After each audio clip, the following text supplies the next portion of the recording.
Hello everyone, welcome to my channel GS with Isha. तो आज हम स्टार्ट करेंगे हमारा ब्रिटिश एक्सपेंशन पॉलिसी क्या थी।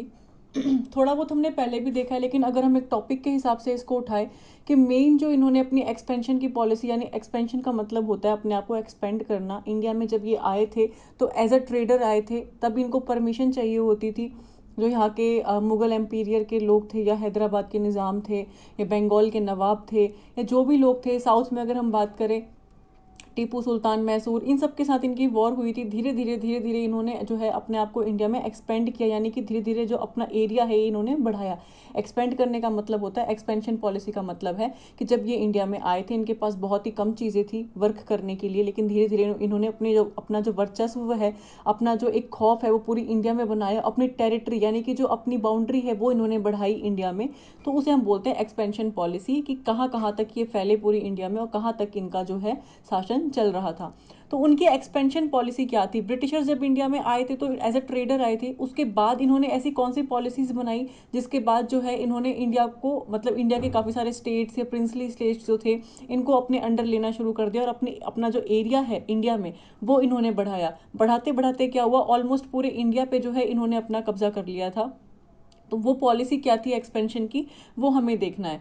ठीक है, तो डॉक्ट्राइन ऑफ लैप्स जो कि बहुत इंपॉर्टेंट है, और इनके बारे में आता है कि कौन से ऐसे गवर्नर जनरल थे जिन्होंने डॉक्ट्राइन ऑफ लैप्स का जो थ्योरी है ये दी थी। तो doctrine of lapse was an annexation. देखिए, एनेक्सेशन का मतलब होता है राज्य हरण।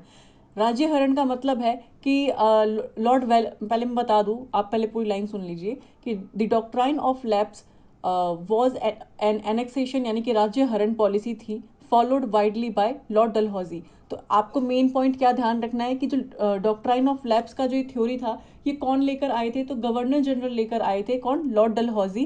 तो ये ध्यान रखना है कि इंडिया के गवर्नर जनरल थे। कब कब से कब तक थे? तो 1848 से लेके 1856 तक। कहने का मतलब है कि 1857 के रिवॉल्ट से पहले तक डॉक्ट्राइन ऑफ लैप्स जो है ये इन्होंने लागू किया था। 1848 से स्टार्ट किया था। तो ये चीज़ आपको ध्यान रखनी है। किसने किया था? लॉर्ड डलहौजी ने किया था। लॉर्ड डलहौजी उस टाइम क्या थे? गवर्नर जनरल ऑफ इंडिया थे।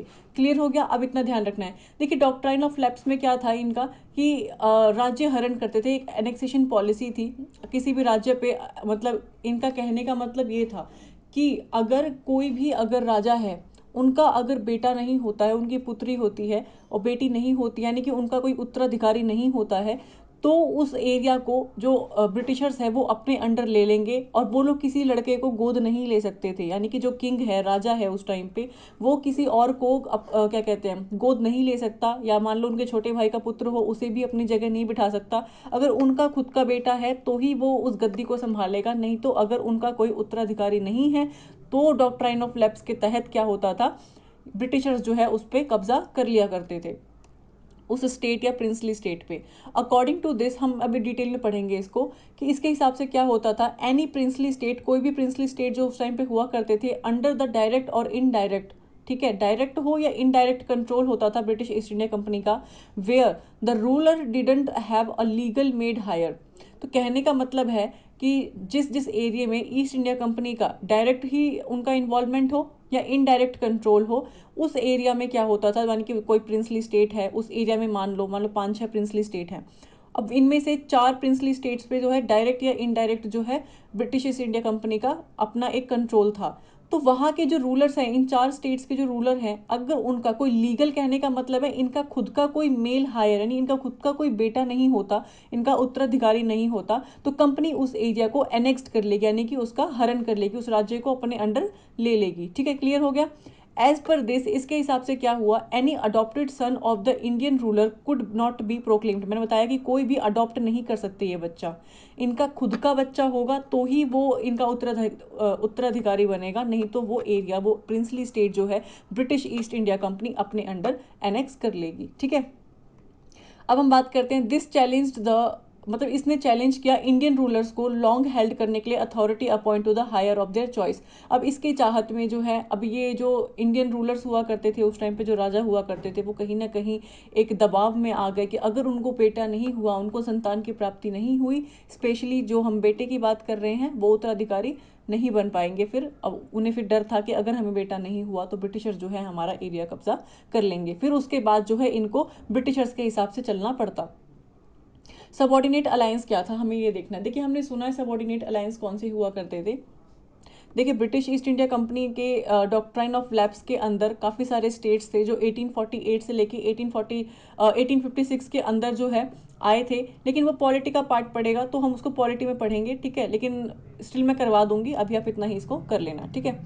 सबऑर्डिनेट अलायंस का एक और नाम है जिसका नाम है सब्सिडरी अलायंस। आप लोग सब्सिडरी अलायंस से फैमिलियर होंगे बहुत ज़्यादा, उसको सबऑर्डिनेट अलायंस भी बोलते हैं। ये कौन लेकर आया था, तो गवर्नर जनरल कौन लेकर आए थे, लॉर्ड वेलेजली। तो लॉर्ड वेलेजली की पॉलिसी थी of subsidiary alliance was an extension of ring fence. तो अब ये रिंग फेंस क्या है, हमें वो देखना है। Which sought to reduce state to a position of dependence on British government in India. तो कहने का मतलब ये है, जो रिंग फेंस ये ब्रिटिश पॉलिसी लेकर आए थे सब्सिडरी अलायंस के अंदर, कि कौन लेके आया था, लॉर्ड वेलेजली। तो इसने क्या किया, इसने रिड्यूस किया, कम किया स्टेट की पोजीशन को of dependence on British government in India पे। तो अकॉर्डिंग टू दिस सिस्टम, इस सिस्टम के अंदर क्या हुआ, सब्सिडरी अलायंस में जो रूलर्स हुआ करते थे इंडिया के, उनको एक्सेप्ट करना पड़ता था पे करने के लिए सब्सिडी, किसको, ब्रिटिशर्स को, for maintenance of the British army. अब सब्सिडरी अलायंस में इन्होंने कंडीशंस क्या रखी है ब्रिटिशर्स ने कहा कि एरिया आपका होगा, आप लोग जो किंग थे जो इसके अंदर आते सब्सिडरी अलायंस के अंदर, वो अपने राज्य में से थोड़ा सा हिस्सा जो है सब्सिडरी अलायंस के अंदर ब्रिटिशर्स को देते, जहाँ पे ब्रिटिशर्स अपने आर्मी के लोग रखते थे।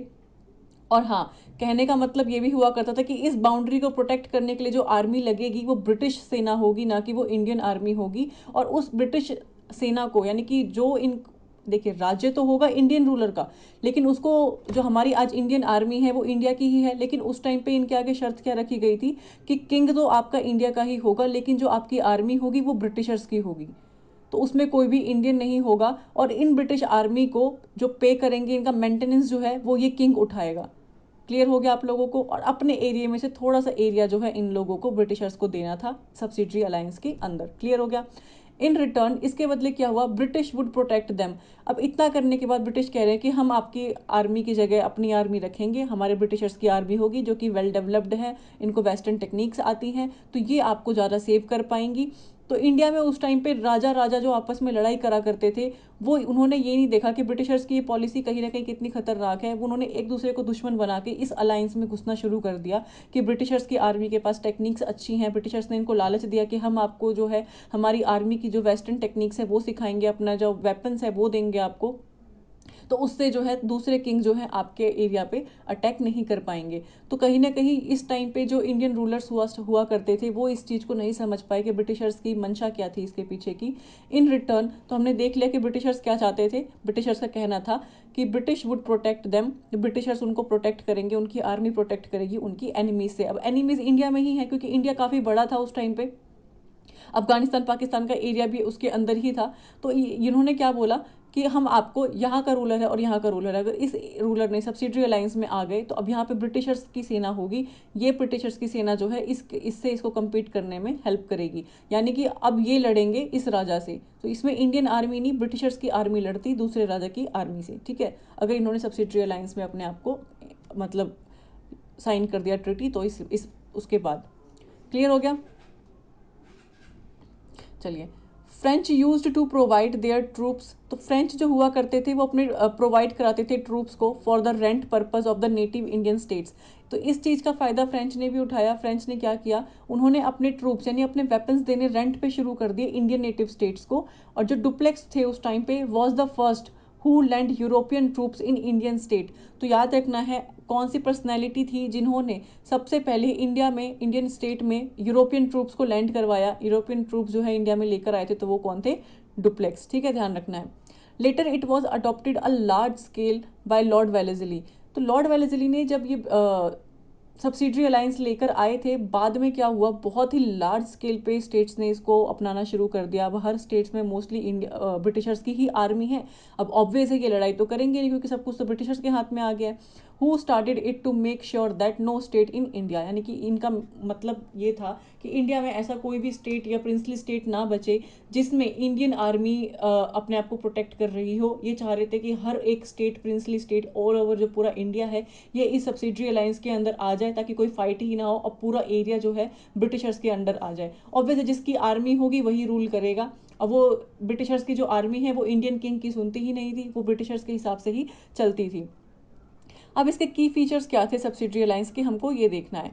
The allies of Indian state rulers were compelled to accept the permanent guardian of Britishers. अब ये बोल रहे हैं जो इंडियन स्टेट रूलर्स के जो अलाइज थे उसमें क्या हुआ, उन्होंने एक्सेप्ट कर लिया था परमानेंट गार्जियन, मतलब गार्जियन आप यहाँ पे आएगा ब्रिटिशर्स को अपनी आर्मी संभालने के लिए, तो अब ब्रिटिशर्स आर्मी को उन्होंने परमानेंट रख लिया था with in their territory and to pay subsidiary. अब उस आर्मी को रखा किसने, ब्रिटिशर्स ने रखवाया इंडियन स्टेट्स में, लेकिन कंडीशंस क्या रखी ब्रिटिशर्स ने कि हमारी आर्मी को आप सैलरी दोगे, इनका मेंटेनेंस, इनका रहने का, इनका खाने पीने का जो सब्सिडरी वगैरह देते हैं वो आप दोगे। तो फायदा किसको हो रहा है, एट द लास्ट वो ब्रिटिशर्स को ही फायदा हो रहा था। An Indian ruler entering into, जो भी इंडियन रूलर सब्सिडरी अलायंस में एंटर हो रहा था with the British had to dissolve his own armed force. अगर कोई भी इंडियन रूलर सब्सिडरी अलायंस के अंदर आना चाहता है तो उसको अपनी इंडियन आर्मी को उसी वक्त खत्म करना पड़ता, डिसॉल्व करना पड़ता, और ब्रिटिश आर्मी को अपने एरिया में एज अ आर्मी रखना पड़ता। ही ऑल्सो हैड टू पे फॉर द ब्रिटिश आर्मीज मेंटेनेंस। अब ब्रिटिश आर्मी की मेंटेनेंस के लिए भी इनको सब्सिडरी देनी थी इंडियन रूलर्स को।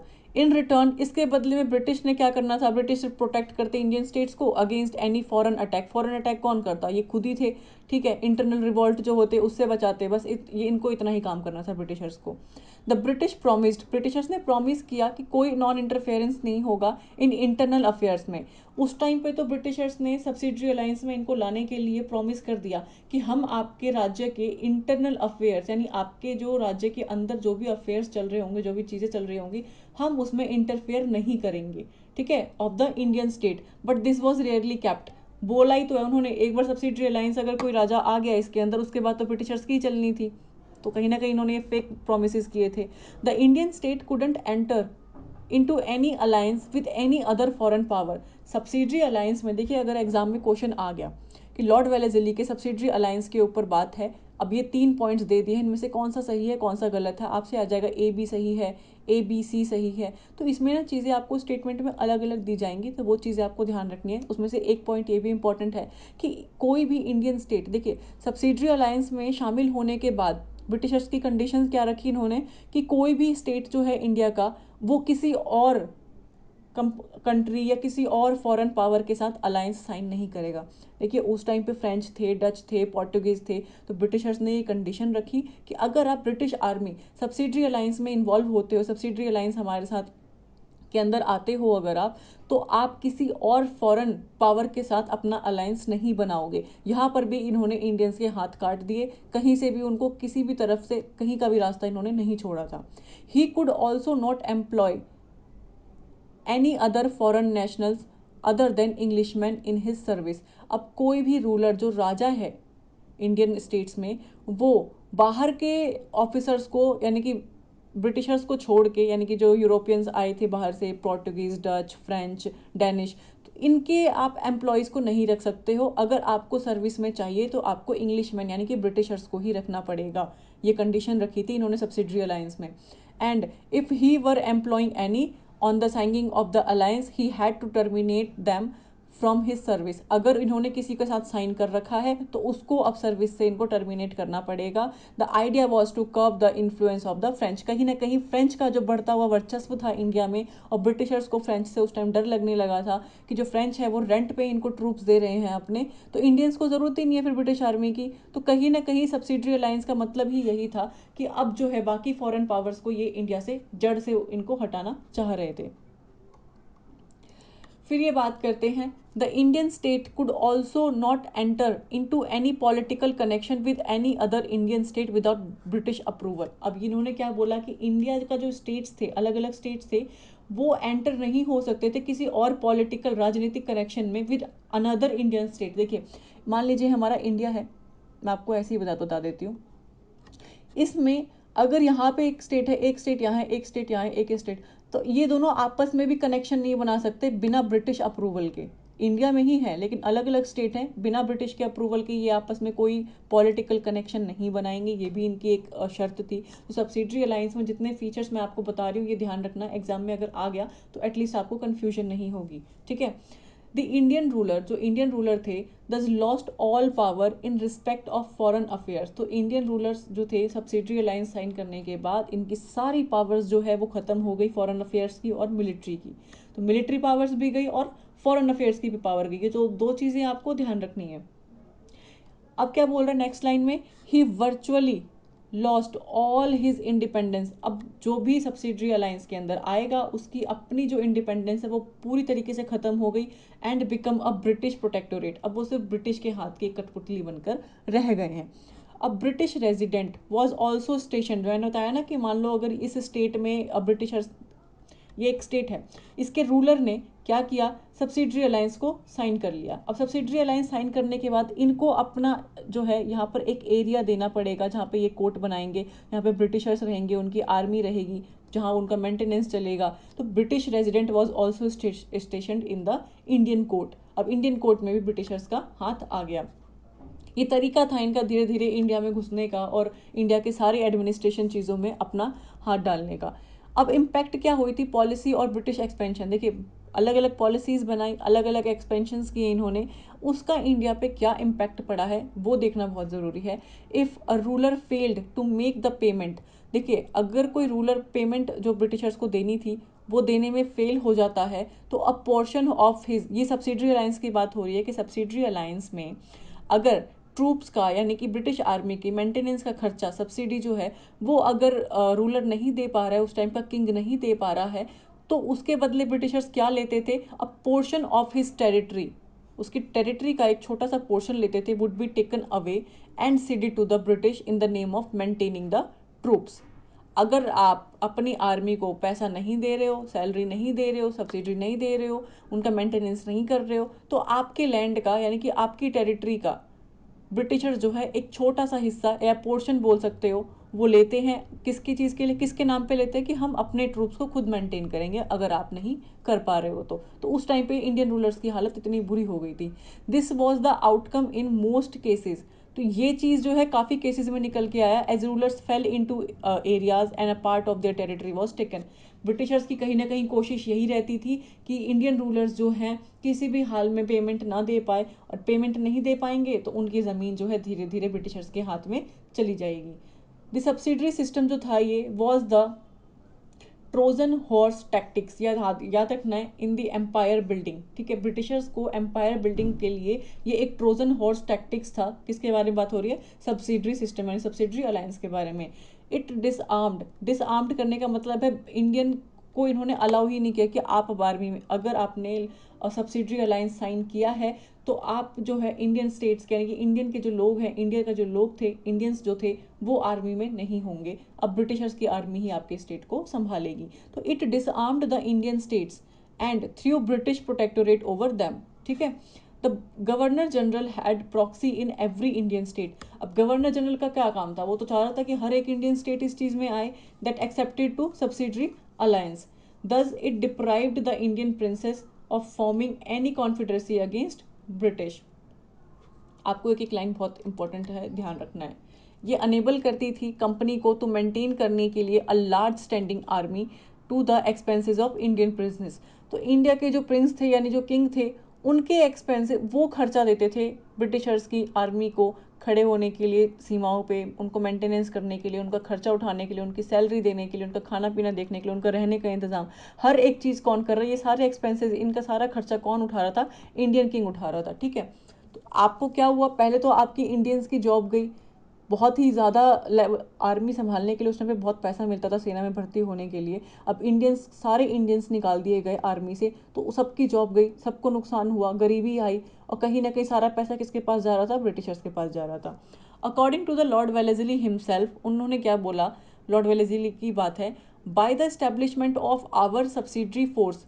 लॉर्ड वेलेस्ली कहते हैं कि हमारा सब्सिडरी फोर्स इस्टेब्लिश होने के बाद क्या हुआ, at Hyderabad and Poona an efficient army of 22,000 men are stationed within the territory और on the frontier of the foreign states.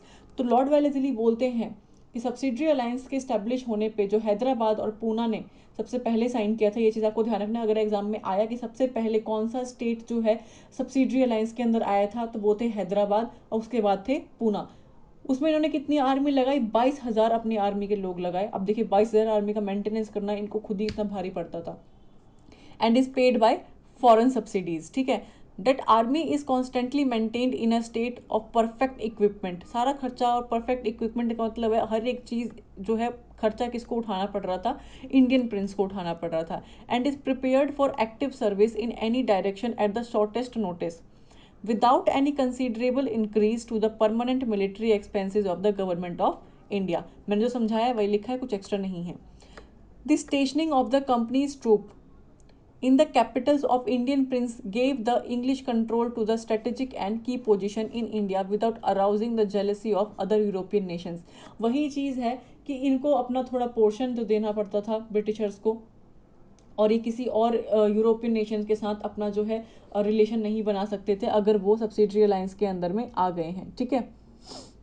अब देखते हैं फिर हम नेक्स्ट क्या है। द सब्सिडरी सिस्टम हेल्प्ड, ये सब्सिडरी सिस्टम जो है ये हेल्प करती थी कंपनी को इफेक्टिवली काउंट्रैक्ट करने के लिए any possible French moves in India.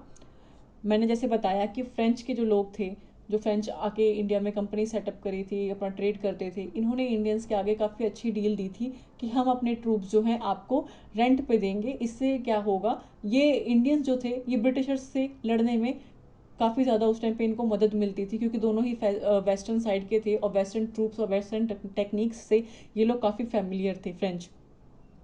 तो सब्सिडरी सिस्टम ने हेल्प करी कंपनी की, ईस्ट इंडिया कंपनी की, कि वो फ्रेंच के साथ जो है बिना लड़े उनको इंडिया से उखाड़ फेंका था इन लोगों ने। लड़ाई तो खैर इनके बीच में हुई थी, लेकिन सब्सिडरी अलायंस ने कहीं ना कहीं फ्रेंच का जो वर्चस्व है इंडिया में वो बहुत नीचे गिराया था।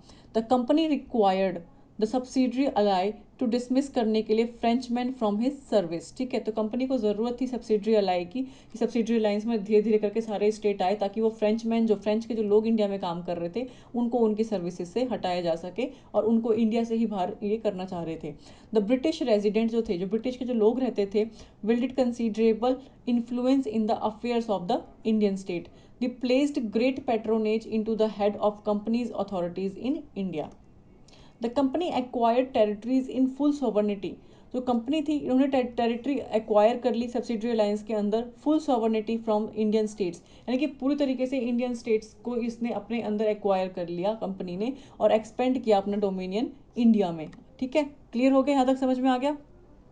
So on one hand subsidiary alliance helped company, कहीं ना कहीं सब्सिडरी अलायंस ने ईस्ट इंडिया कंपनी को हेल्प किया रिड्यूस करने में जो नेपोलियन का थ्रेट था इनको फ्रेंच का, उसको।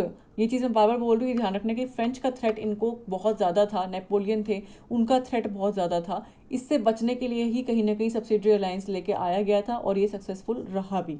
And on the other hand company could maintain a large army on the expansion of, किसके एक्सपेंसेस पे, कहीं ना कहीं सब्सिडरी अलायंस के अंडर ब्रिटिशर्स अपनी बहुत बड़ी आर्मी का जो खर्चा है वो इंडियन स्टेट्स यानी इंडियन प्रिंसेस से उठवा रहे थे, ठीक है, वहाँ के किंग से उठवा रहे थे, तो उनको कुछ भी खर्चा नहीं करना पड़ रहा था।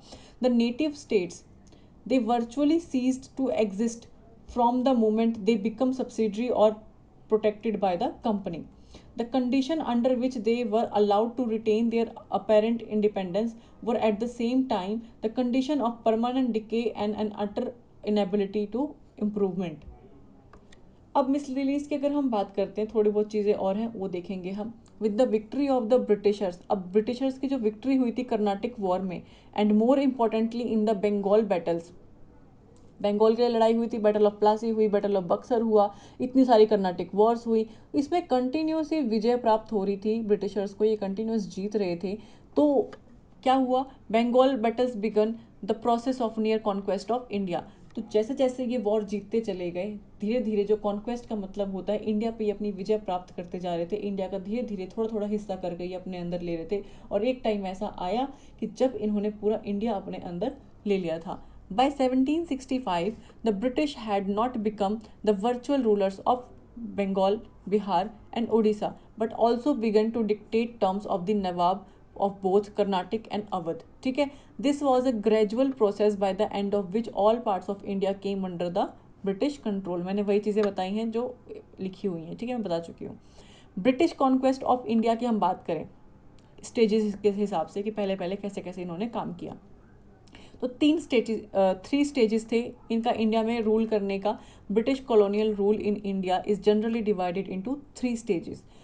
कहने का मतलब है जब ब्रिटिशर्स इंडिया में आए तो इन्होंने 3 स्टेज में जो है अपना जो एरिया है वो एक्सपेंड करा। तो फेज़ थे 3, उसके हिसाब से इन्होंने अपना डिवाइड किया था। तो सबसे पहले कौन सा फेज़ आता है? पहला फेज़ आता है हमारा 1757 से लेके 1813 तक। अब आप लोग मुझे कमेंट करके बताएंगे कि 1757 में कौन सी बैटल हुई थी, बैटल ऑफ प्लासी या बैटल ऑफ बक्सर। ठीक है, तो फर्स्ट स्टेज जो था जब ब्रिटिशर्स ने स्टार्ट किया इंडिया में आगे बढ़ने के लिए, तो 1757 से लेके 1813 के चार्टर तक रिप्रेजेंट करते थे मर्केंटाइल फेज को।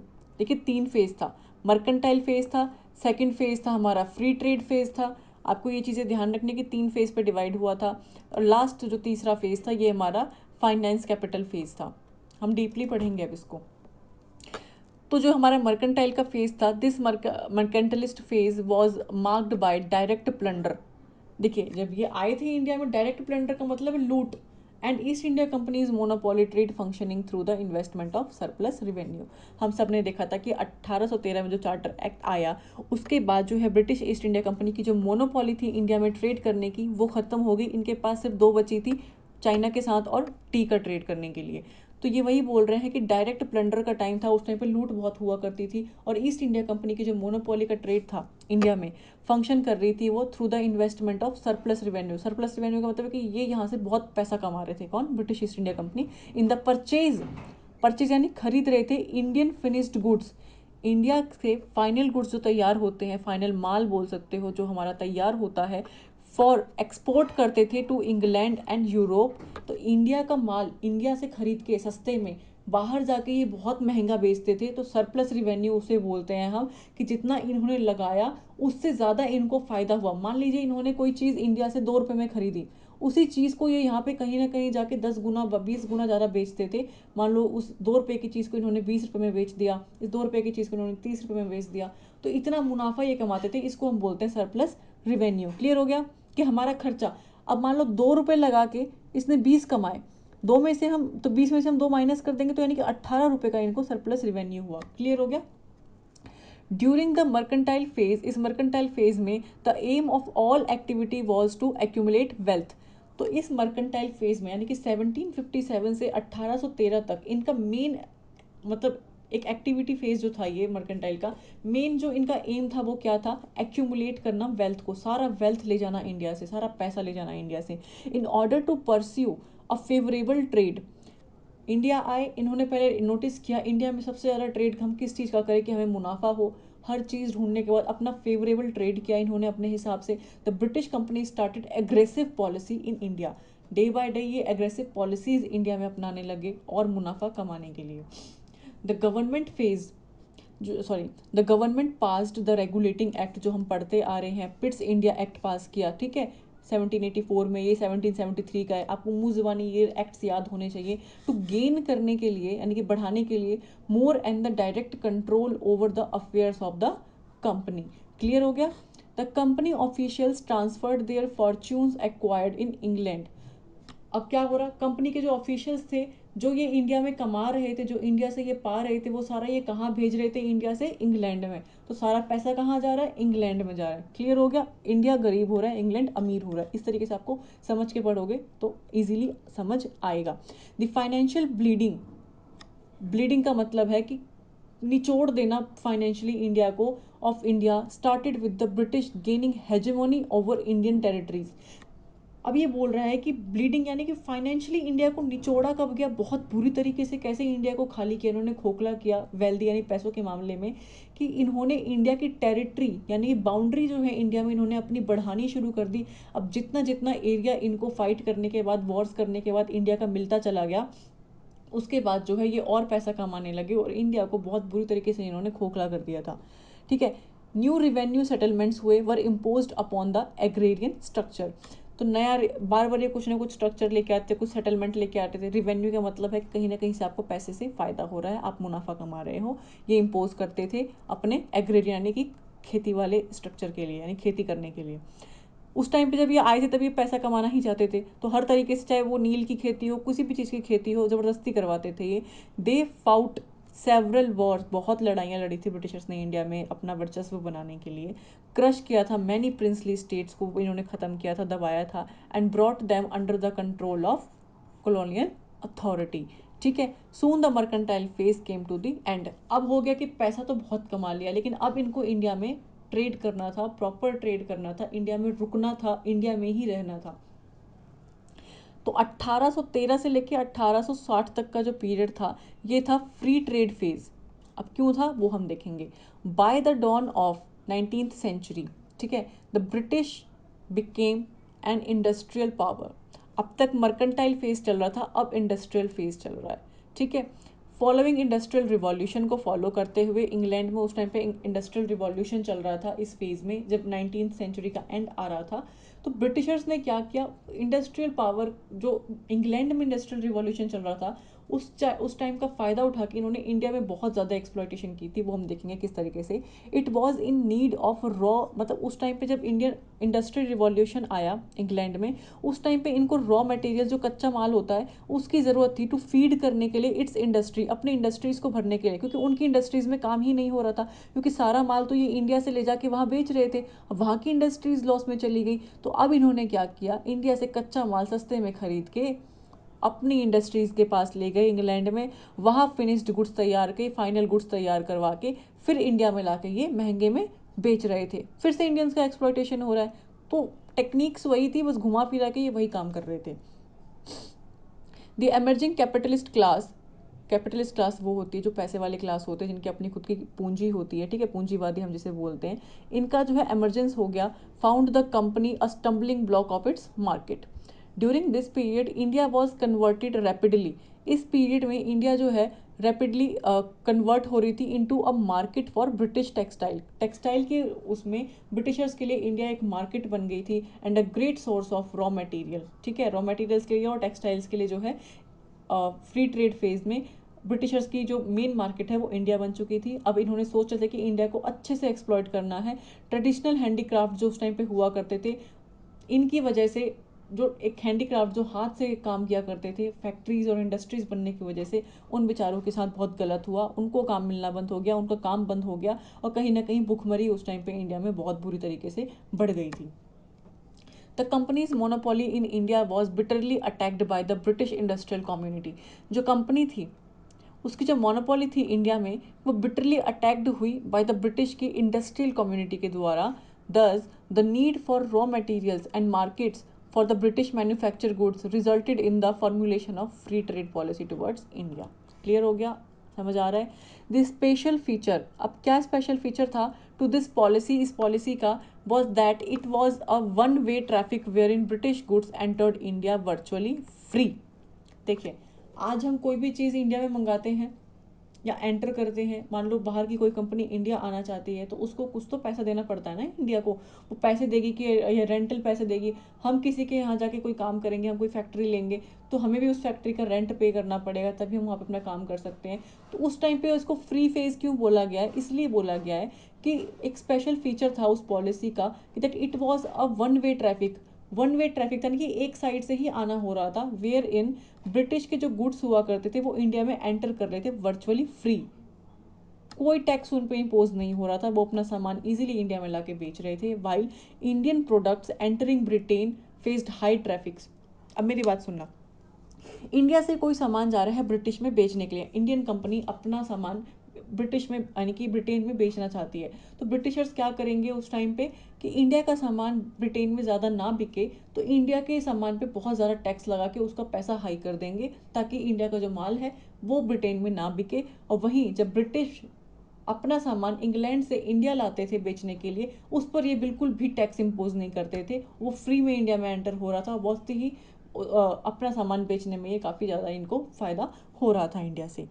अब हम बात करते हैं, the protective policy towards British trade was thoroughly guard किया उन्होंने। Leaving India made products to face stiff competition.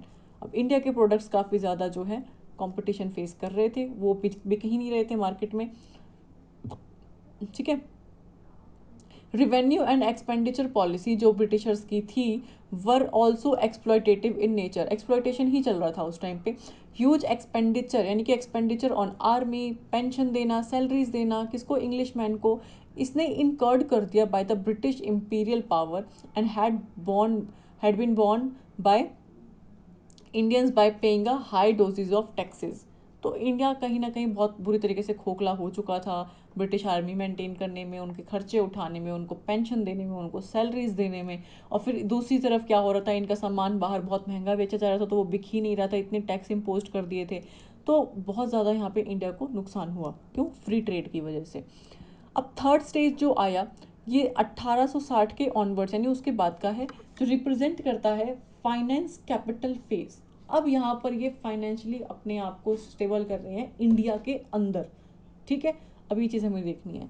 During this phase finance imperialism begin to entrench itself through the managing agency firms, export import firms, exchange banks बनाए, some export of Capitals, ठीक है। इसी चीज़ ध्यान देना आपको।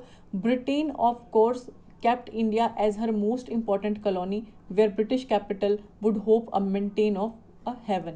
तो ये कह रहा है कि ब्रिटिशर्स ने क्या किया था, मतलब ऑफ कोर्स बोलने के ब्रिटिश ऑफ कोर्स यानी कि ब्रिटिशर्स ने बहुत ही इजीली मतलब इंडिया को अपने अंदर ले लिया था, अपने इंडिया को एक अपना इम्पॉर्टेंट कॉलोनी बना लिया था जहाँ पे ब्रिटिश कैपिटल जो है could hope to maintain a haven, ठीक है।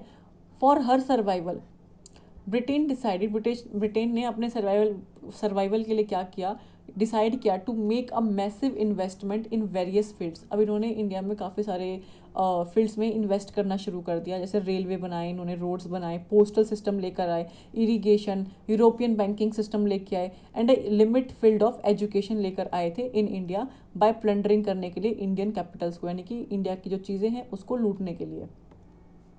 इट इज़ सेड दैट, ऐसा कहा जाता है कि जो रेलवे कंस्ट्रक्शन था led the foundation of new stage of colonial exploitation. अब ये बोल रहे हैं कि जो ब्रिटिशर्स रेलवे लेकर आए थे इंडिया में, तो पहली रेल जब चलाई गई थी मुंबई टू थाने, तो वो कहीं ना कहीं ब्रिटिशर्स का एक प्लान था कि इंडिया को और बुरी तरीके से एक्सप्लॉयट करने का। किस तरीके से वो देखेंगे, with the opening up the country, यानी कंट्री को इन्होंने प्रॉपर ओपन कर दिया। Private capitalist investment from Britain came to India. देखिए इन्होंने इंडिया की इकोनॉमी को इन्होंने पूरी तरीके से जो है ओपन कर दिया कि अब इंग्लैंड की, ब्रिटेन के कोई भी प्राइवेट कैपिटलिस्ट यानी कि कोई भी बिजनेसमैन आके इंडिया में इन्वेस्ट कर सकता है। इतना खुला इन्होंने दे दिया, उनके ऊपर कोई टैक्स नहीं, कोई पैसा नहीं देना। जो अर्निंग होती थी foreign investment sorry foreign investment से जो अर्निंग होती थी इंडिया में, वो कहीं ना कहीं पूरी तरीके से इन्होंने बंद कर दी थी। But unfortunately such British investment was not meant for India's industrial development. अब थोड़े मोड़े इन्वेस्टमेंट से तो इंडिया में डेवलपमेंट होने से रहा था। तो बेसिक मोटिव क्या था इनका, इसके पीछे मतलब कि प्राइवेट इन्वेस्टमेंट आई इंडिया में, was the commercial penetration of India, कि कमर्शियली इंडिया को ये एक्सप्लॉयट कर सके। Its exploitation as the source of raw materials को, इंडिया को ये जो इंडिया के रॉ मटेरियल्स थे उसका एक्सप्लॉयटेशन करना चाह रहे थे। And markets for British manufacturers, उनके लिए मार्केट्स खोलना चाह रहे थे इंडिया में, कि आप आओ इंडिया में, रॉ मटेरियल्स लो और जाओ और वहाँ से फिनिश्ड गुड्स बनाओ और फिर इंडिया में आके बेचो और अलग अलग जगह पे बेचो। This was in fact one of the principal contradiction of imperialism colonialism in India. Britain की जो सुपरमेसी थी in the world economy for nearly 200 year lay in the utter neglect and plunder of her most important colony India. 200 सालों तक इन्होंने India को सिर्फ लूटा है और कुछ नहीं किया था। इंडियाज इकोनॉमिक लाइफ जो थी was redirected towards servicing the interest of British. अब इंडिया की जो इकोनॉमिक लाइफ थी वो कहाँ जा रही थी, वो सर्व करने में जा रही थी ब्रिटिशर्स के इंटरेस्ट के लिए, यानी कि उनके लिए, उनके हित के लिए। Internal needs of the country were of no concern to the lone coloniser of the world. तो आज ये हमारा फेज कंप्लीट हो गया है कि ब्रिटिशर्स की एक्सपेंशन पॉलिसी क्या थी। नेक्स्ट हम पढ़ेंगे इनकी इकोनॉमिक पॉलिसीज़ क्या थी और उसके इम्पैक्ट्स क्या थे। आज के लिए इतना ही काफ़ी है, ये हम कंप्लीट कर लेते हैं, ज़्यादा बड़ी वीडियोस नहीं बनाएंगे। तो अगर आपको लेक्चर पसंद आ रहा है तो चैनल को सब्सक्राइब करना, वीडियो को लाइक और शेयर कर देना। Thank you so much.